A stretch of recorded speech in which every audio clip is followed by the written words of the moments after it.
Να μιλήσουμε για το αιθέριο έλαιο Λεβάντας, Λούβρης, Βοήου, Κοζάνης. Βασίλη, τι κάνεις? Καλησπέρα από τη Λούβρη, από ένα μικρό χωριό 8 μόνιμων κατοίκων, περίπου 60 κατοίκων το καλοκαίρι. Να σας πούμε ότι είμαστε σε υψόμετρο 700 μέτρων στη Δυτική Μακεδονία. Πιο τέλεια. Και φυσικά σε εμάς εδώ πέρα δεν θα αισθανθείτε τον καύσωνα όπως αισθανθήκατε τις προηγούμενες ημέρες. Και τώρα καύσωνα αισθανόμαστε εμείς εδώ πέρα, αλλά μην το κουβεντιάσουμε, βρε Βασίλη μου, δεν βαριέσαι. Λοιπόν, για τη Λεβάντα θέλω να πούμε. Και αιθέριο έλαιο κιόλας Λεβάντας. Εγώ έψαξα τώρα και βρήκα κάποια πράγματα. Με βοήθησε και η σελίδα σου στο Facebook. Η Λεβάντα είναι, έτσι να πούμε τις εγκυκλοπαιδικές πληροφορίες που χρειαζόμαστε, είναι πολυετής θάμνος με χνουδωτά, σπαθοειδή, γκριζοπράσινα φύλλα και μοβ άνθη με πολύ έντονο άρωμα και φτάνει μέχρι το 1 μέτρο ύψος. Ακριβώς.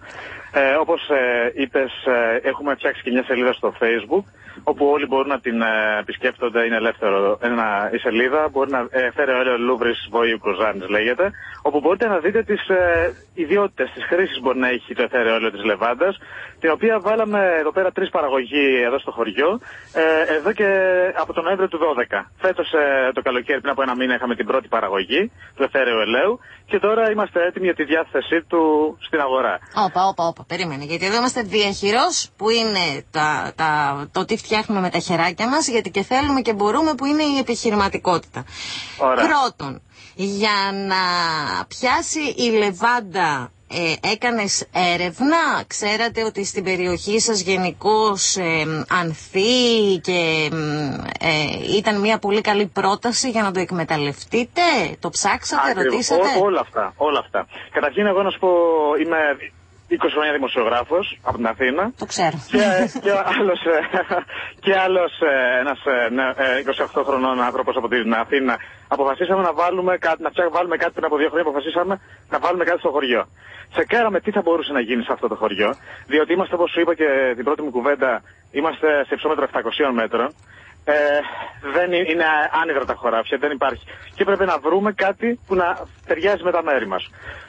Διαπιστώσαμε λοιπόν ότι η Λεβάντα, ως θάμνος λοιπόν, μπορεί να ευδοκιμήσει σε τέτοια χωράφια, σε τέτοια εδάφη, σε υψόμετρο άνω των 700 μέτρων. Μάλιστα, υπάρχουν πολλά είδη ποικιλίες Λεβάντας. Η Λεβάντα που αφορά το αιθέριο έλαιο, από την οποία μπορείς να παράγεις ελευθέριο έλαιο, όχι αποξηραμένη τη Λεβάντα, αλλά αιθέριο έλαιο, δοκιμή σε υψόμετρο πάνω από 700 μέτρα. Η Λεβάντα αγκουστιφόλια, όπως λέγεται, η ποικιλία συγκεκριμένη. Ναι. Γι' αυτό λοιπόν βάλαμε. Και φέτος, πριν από 1 μήνα, είχαμε την πρώτη παραγωγή. Η πρώτη παραγωγή έδειξε ότι παράγει αρκετό λάδι, ήταν πάρα πολύ καλή σεζόν. Και μάλιστα πιάσαμε σε παραγωγή αυτά που θα πιάναμε σε 3 χρόνια. Δηλαδή είχαμε καλύτερη απόδοση από ό,τι περιμέναμε. Ναι. Και αυτό σημαίνει ότι ευδοκιμεί στα εδάφη μας. Μάλιστα. Ωραία.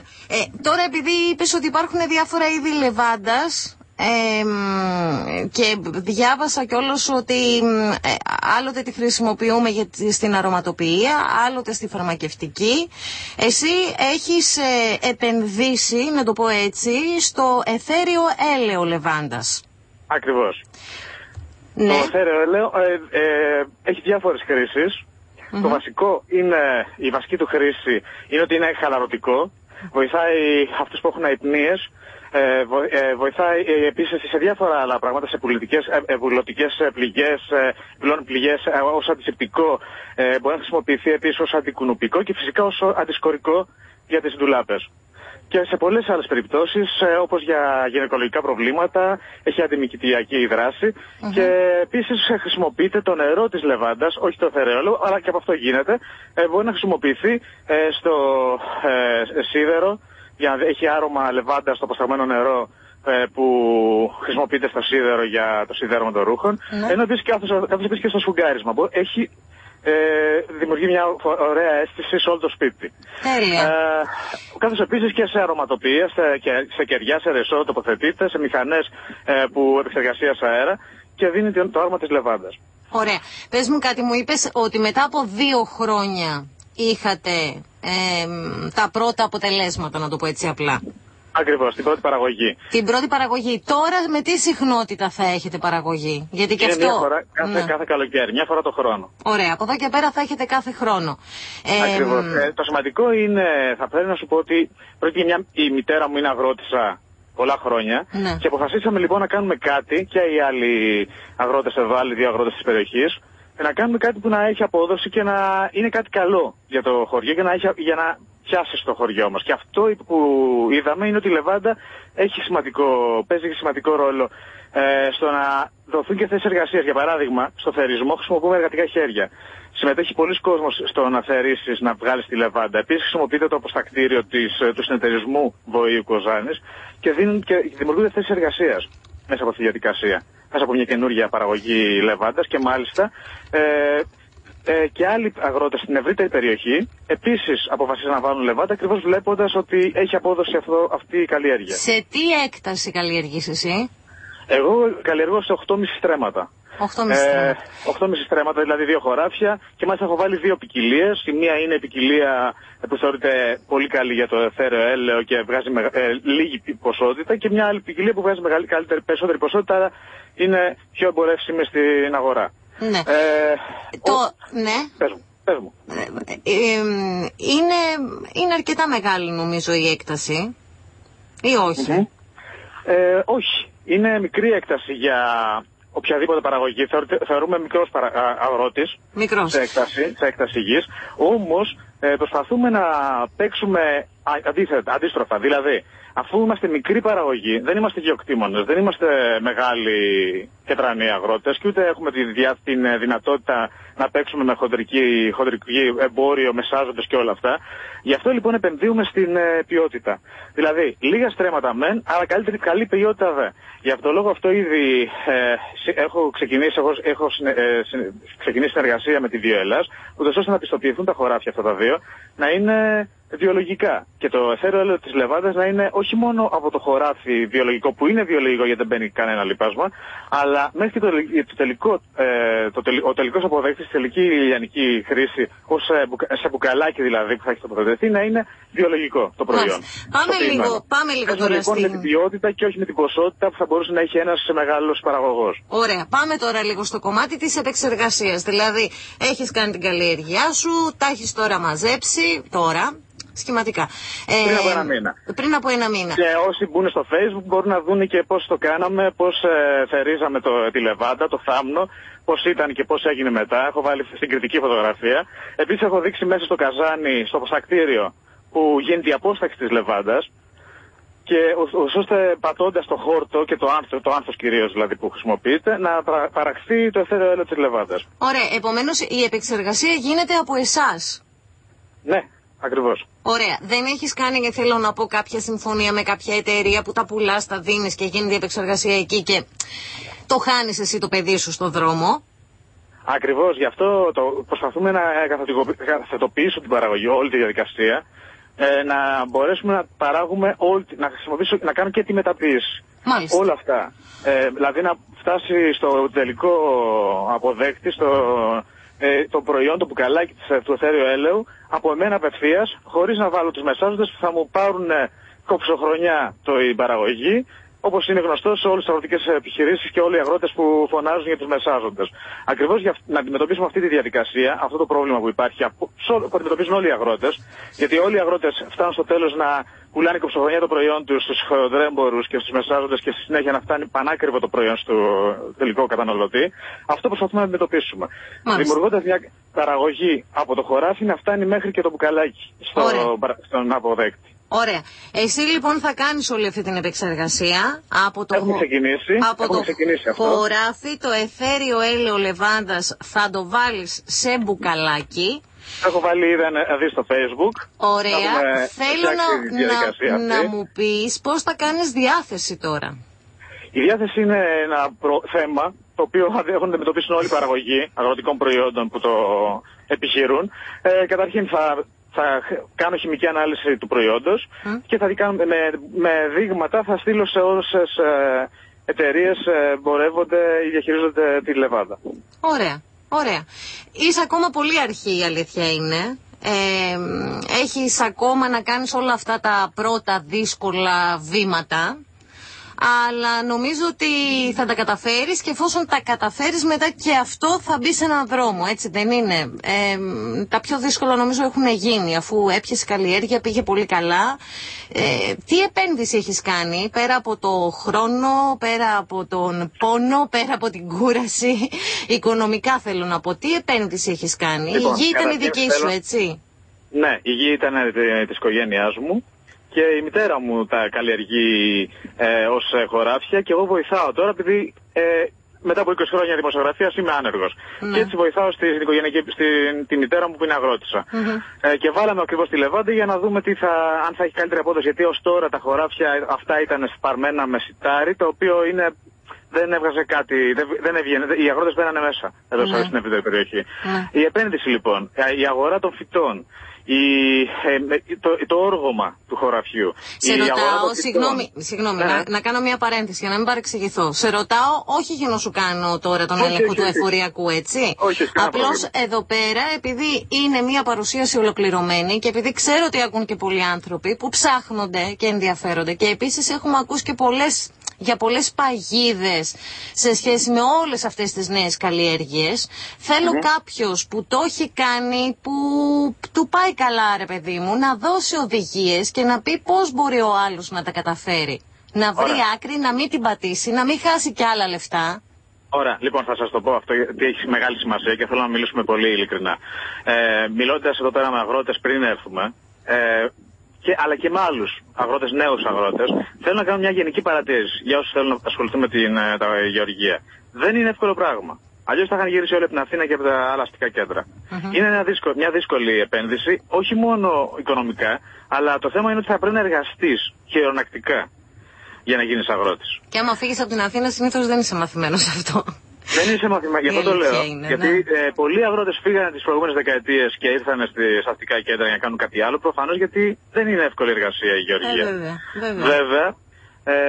Έχει εξελιχθεί από τότε η γεωργία. Υπάρχουν μηχανήματα, τρακτέρ, διάφορες ευκολίες που έχουν δημιουργηθεί, αλλά όλα αυτά στοιχίζουν. Και κάποιος που θα κάνει την επένδυση θα πρέπει να το σκεφτεί πάρα πολύ καλά. Μην το κάνει για παράδειγμα την επένδυση για να πάρει μια επιδότηση. Θα πρέπει να το δει εμπορικά, αν είναι κερδοφόρα. Διότι, για παράδειγμα, τη δεκαετία του 80 είχαν βάλει πάλι λεβάντα σε διάφορες περιοχές της Πελοποννήσου. Μπορεί να βγουν κάποιοι να το πούν αυτό. Τότε λοιπόν οι αγρότες πήραν τα λεφτά για την επένδυση της λεβάντας, αλλά μετά αφήσαν τα χωράφια. Ναι. Και δεν παρήγαγαν ποτέ τη λεβάντα, παρόλο που πήραν τις επιδοτήσεις. Το θέμα είναι να κάνεις κάτι που να έχει ως στόχο την παραγωγή και την εμπορία. Βασίλη, τώρα λέμε το αυτονόητο όμως, έτσι. Ότι άλλο αυτό και εδώ είμαστε και εδώ κρινόμαστε όλοι πια με την κρίση και όλη αυτή την κουβέντα τώρα με την ανοίξουμε. Ένα άλλο tip θέλω να σου πω, μυστικό της ιστορίας. Καλό είναι όποιος ανέβει πάνω από το αστικό κέντρο οπουδήποτε να έχει μια γνώση. Εγώ πριν ξεκινήσω, πριν επιστρέψω στο χωράφι, στο χωριό, είχα κάνει κάποια αγροτικά σεμινάρια. Για να ξέρω τα βασικά. Δηλαδή τι πρέπει να κοιτάξεις τη γη, να δεις το χώμα. Αν ταιριάζει το χώμα για την παραγωγή.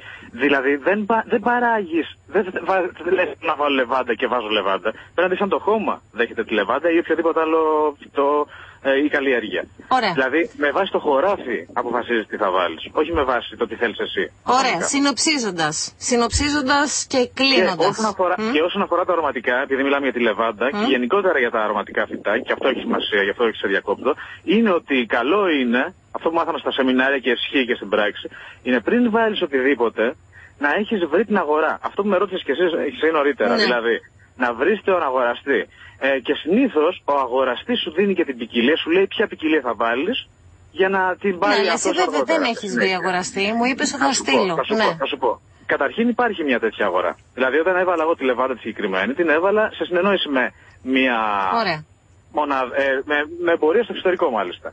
Όμως όταν υπάρχει προσφορά, μειώνεται η ζήτηση. Για το λόγο μειώνεται η τιμή. Συγγνώμη, όταν υπάρχει προσφορά προϊόντος, μειώνεται η τιμή.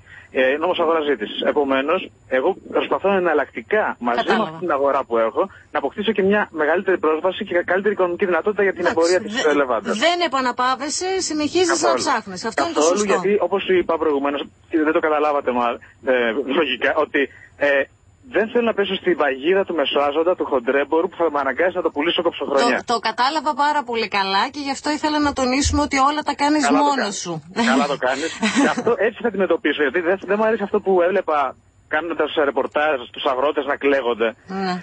Πρέπει να βρουν τρόπους να αντιμετωπίσουν τους χοντρέμπορους, τους μεσάζοντες, αυτούς που τους παίρνουν κοψοχρονιά τα προϊόντα τους και αυτοί φυτοζωούν μετά οι αγρότες. Και είναι κρίμα γιατί παράγουν, δίνουν τη ζωή τους κυριολεκτικά στα χωράφια. Μάλιστα. Βασίλη μου, συνοψίζοντας και κλείνοντας, επομένως οι λέξεις κλειδιά είναι έρευνα για το προϊόν σου, έρευνα μάλλον πρώτα για το χώμα σου και για το χωράφι σου, Ακριβώς. Έρευνα για το προϊόν σου, πολύ διάβασμα και μελέτη και έρευνα για την αγορά, σε συνεννόηση βέβαια με ειδικούς και μάλιστα το ιδανικό είναι να πάρεις δείγμα από το χώμα σου, να το πας, να το ελέγξουν, να το μελετήσουν και να έρθουν και να σου πούν εσύ εκεί μπορείς να βάλεις πατάτες, λεβάντα ή ελιά. Δεν ξέρω εγώ τι. Λοιπόν, ωραία. Και από εκεί και πέρα πολλή δουλειά και πολύ ψάξιμο και πολύ καλά κάνεις και σου εύχομαι τα καλύτερα και να πάνε όλα καλά. Τι διάθεση οικονομικά, σε τι τιμή διατίθεται η λεβάντα, το εθέριο μάλλον αυτή τη στιγμή στην αγορά? Η τιμή της λεβάντας κυμαίνεται, αν μπείτε και στο ίντερνετ και δείτε και τις μεγάλες ονοματοποιίες που πουλάνε φερέλα, θα ξεκινάει από 4,80, 4 ευρώ και 80 λεπτά στα ένα απλό μπουκαλάκι των 10 ml και μπορεί να φτάσει μέχρι και 12 ευρώ και 80 λεπτά μια επώνυμη μάρκα που πουλάει φερέλα, που είναι και βιολογικά και πιστοποιημένο. Τώρα δηλαδή, τι να σου ευχηθώ, να γυρίσεις τη δημοσιογραφία ή να μείνεις μια χαρά εκεί με την λεβάντα? Και τα δύο. Εσύ ξέρεις. Και τα δύο θα σου έλεγα. Θα έλεγα και τα δύο. Είναι μια καλλιέργεια που επίσης επέλεξε και για αυτόν τον λόγο, διότι δεν θέλει μεγάλη χειρονακτική απασχόληση. Δεν σε θέλει συνέχεια στο χωράφι. Στο χωράφι σε θέλει η συγκεκριμένη καλλιέργεια, η λεβάντα, την άνοιξη και το καλοκαίρι όταν θερίζεις. Και επομένως μπορώ να κάνω και δεύτερη δουλειά, να συνδυάσω και άλλες δουλειές. Πολλοί αγρότες επίσης μπορούν να κάνουν 2 και 3 άλλες καλλιέργειες ταυτόχρονα χωρίς να τους απασχολεί. Δηλαδή, το ένα χωράφι να το έχουν λεβάντα, το άλλο χωράφι να το έχουν πατάτες, το άλλο χωράφι να το έχουν ντομάτες και να μπορούν να απασχολούνται σε διάφορα χωράφια, αναπεριόδους, ανά μήνα, ούτως ώστε να βγάζουν αρκετά πράγματα κερδίζοντας από όλες τις καλλιέργειες. Τέλεια. Βασίλη, σε ευχαριστώ πάρα πολύ. Πες τη σελίδα σου όπου μπορούν να μπουν όσοι επιθυμούν να δουν, να διαβάσουν, να δουν τις φωτογραφίες που είπες προηγουμένως, να ενημερωθούν. Η σελίδα έχει γίνει στο Facebook πριν από 2 μέρες και έχω βάλει ήδη οι πρώτες φωτογραφίες από τη λεβάντα, από τα χωράφια, από το θέριο, τα μπουκαλάκια που βγαίνουν και λέγεται Λεβάντα Λούβρι. Λούβρι είναι το χωριό Βοήου Κοζάνης και όπου μπορεί να επισκέφτεται οποιοδήποτε, να θέσει οποιοδήποτε ερώτημα και να απαντήσουμε κιόλας και σε οποιοδήποτε ερώτημα. Υπάρχει και το τηλέφωνο επίσης που έχουμε. Να είσαι καλά, Βασίλη, σε ευχαριστώ πολύ. Εγώ ευχαριστώ.